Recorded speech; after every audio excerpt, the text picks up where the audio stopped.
धीरे धीरे जहेंगे बेटी ससुर जी के राम गलिया ससुर जी के राम गलिया।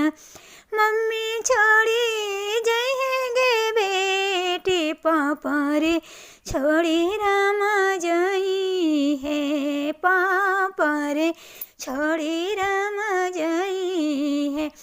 सब छोड़ी जहेंगे बेटी ढारेला नैना हो लोरावा ढारेला नैना हो लोरावा। जैसे ही बारसेंगे बेटी समा ना के हो रिया रे समा ना के हो रिया। जैसे ही चूए लगे बेटी नाए ना से हो लोरावा रे नाए ना से हो लोरावा।